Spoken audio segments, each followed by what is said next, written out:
Bonjour à tous, bienvenue sur Vite Magique, la chaîne de cours par correspondance pour sorciers débutants. Aujourd'hui, second cours d'études des Moldus avec le professeur Charité Burbage. Nous allons apprendre les secrets de tournage de ce chapitre. Sortez vos plumes et commençons. Tome 1, chapitre 2. Une vitre disparaît. Pour la décoration de la maison des Dursley, Stuart Craig utilisa de vraies photos de Harry Melling enfant, l'interprète de Dudley.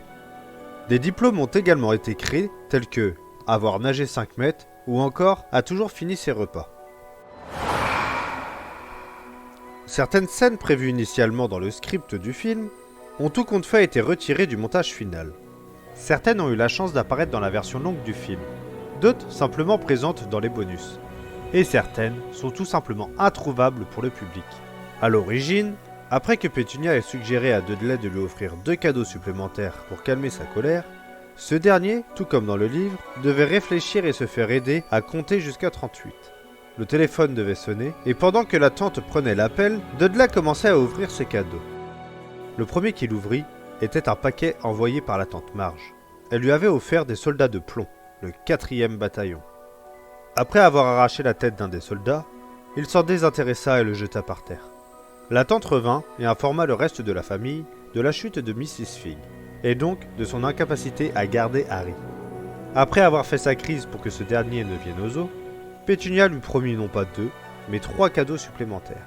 Pendant que sa mère le prenait dans ses bras pour le calmer, Dudley lança un sourire narquois à Harry. Le serpent à présent. Boa constrictor dans le livre, il sera remplacé à l'écran par un python birman, sans doute pour sa taille bien plus imposante, car le boa mesure entre 2 et 3 mètres et pèse une quinzaine de kilos. Le python, quant à lui, mesure entre 3 et 5 mètres et pèse 55 kilos en moyenne. Donc, après avoir retenu ce dernier, il aura fallu user de 3 techniques pour le mettre à l'écran. Tout d'abord un vrai, pour les plans d'ensemble dans le vivarium, un modèle 3D pour tous les mouvements et interactions, et une dernière en caoutchouc pour les contre-champs avec Harry. À la fin du chapitre, il y a une autre scène qui a été coupée. Après que l'oncle Vernon ait enfermé Harry dans son placard après l'accident du zoo, Harry s'assit en silence sur son lit. Il sortit de sa poche le cavalier que Dudley avait décapité le matin même. Il le posa sur une petite étagère près de son lit, à côté d'une demi-douzaine d'autres. Et voilà pour ce second cours d'études des Moldus. J'espère que la vidéo vous aura plu.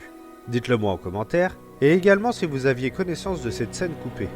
Une découverte pour ma part, qui je trouve, bien que dispensable, apporte une vraie profondeur à la solitude de Harry, et appuie encore un peu plus sa marginalisation au sein de sa propre famille. Si vous ne l'aviez pas déjà vu, le cours d'études des Moldus sur le premier chapitre est déjà disponible, ainsi que le vide chapitre sur ce dernier. Abonnez-vous pour vous inscrire à Vite Magique si ce n'est pas déjà fait, pour ne pas louper les prochains cours. C'est tout pour moi, vous pouvez y aller.